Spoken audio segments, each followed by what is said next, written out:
Salam dan salam sejahtera saudara-saudari yang dikasihi Tuhan. Kenalkan, nama saya Pendeta Yufrendi. Saya dilahirkan di kota Lemang, Tebing Tinggi.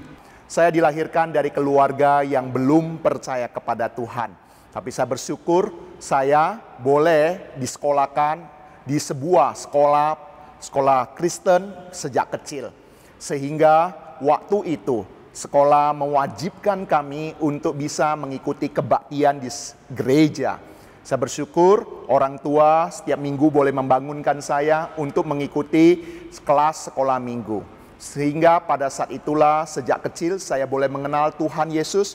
Sejak ikut remaja saya juga ikut terlibat di dalam kepengurusan remaja. Sampai pemuda saya juga boleh mengikuti sebuah retreat pemuda.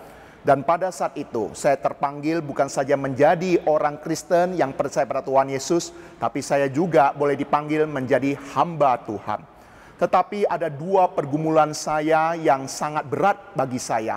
Yang pertama, keluarga saya waktu itu belum ada satupun yang percaya kepada Tuhan. Dan bukan hanya itu, saya sebagai anak sulung di tengah-tengah keluarga, adik-adik saya masih kuliah, masih sekolah, dan mereka membutuhkan dana untuk kebutuhan sekolah. Sehingga saya berdoa pada Tuhan, jika Tuhan kehendaki saya pergi sekolah teologi menjadi hamba Tuhan, bila Tuhan membuka jalan, ada anggota keluarga saya yang boleh percaya kepada Tuhan terlebih dahulu. Dan bukan hanya itu, ada dana yang bisa saya sisihkan untuk keluarga supaya adik-adik saya bisa melanjutkan kuliah, bisa melanjutkan sekolah mereka.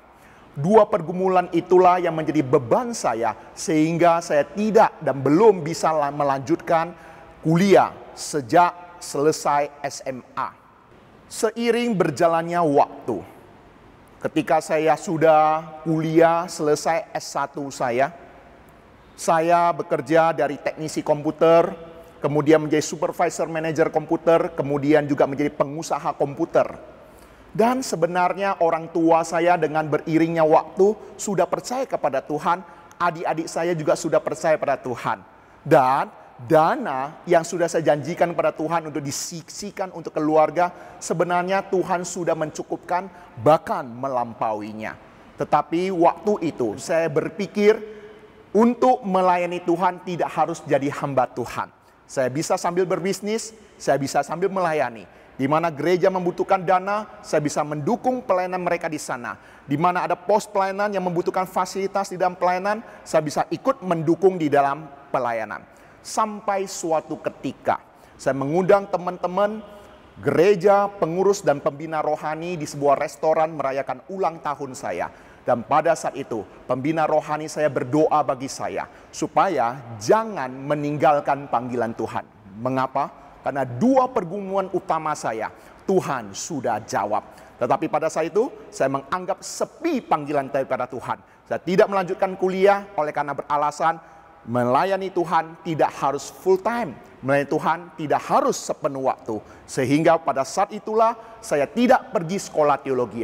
Tetapi sampai suatu ketika, tepatnya di bulan yang sama, di tahun yang sama, tanggal 27 September 1997, terjadi kecelakaan GA152 yang menewaskan semua penumpang di dalamnya, 234 penumpang, termasuk juga pembina rohani saya.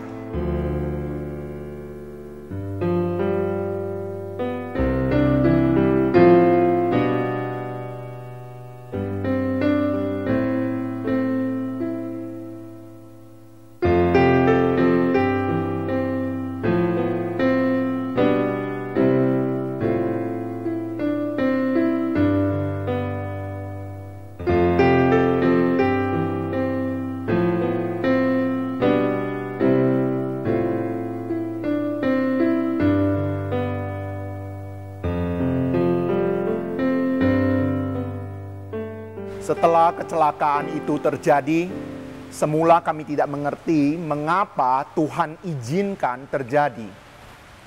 Kami dari kaum muda gereja pada saat itu begitu berduka cita. Kami terus bertanya kepada Tuhan, kami juga bertanya kepada para pendeta hamba-hamba Tuhan. Mengapa hamba Tuhan yang begitu baik, harus meninggalkan dunia ini dengan cara yang demikian. Ketika diadakan memorial service, pada saat itu saya terduduk dan melihat foto daripada almarhum pembina rohani kami.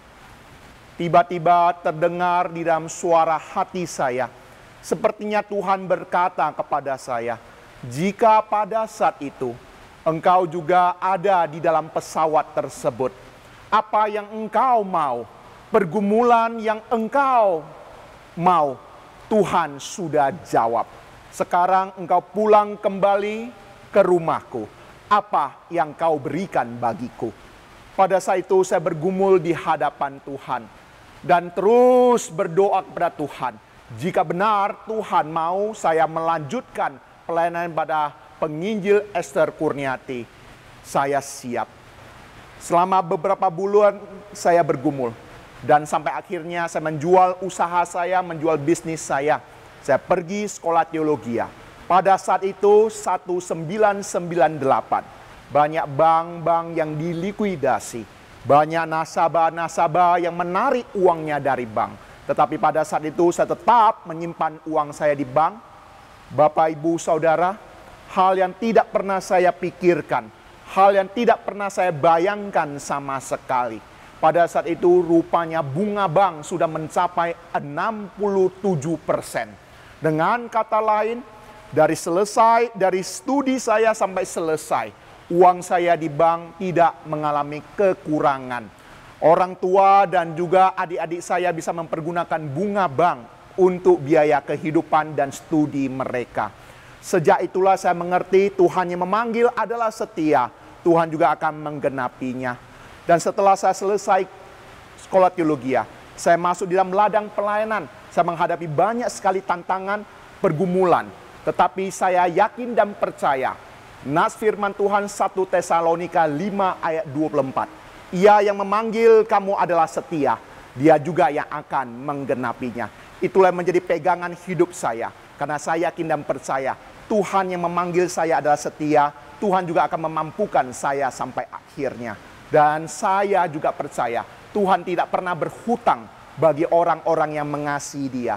Oleh sebab itu saudara-saudari yang terkasih, jika hari ini Anda benar dipanggil untuk menjadi hamba Tuhan, mungkin banyak pergumulan dan tantangan yang sedang harus Anda hadapi.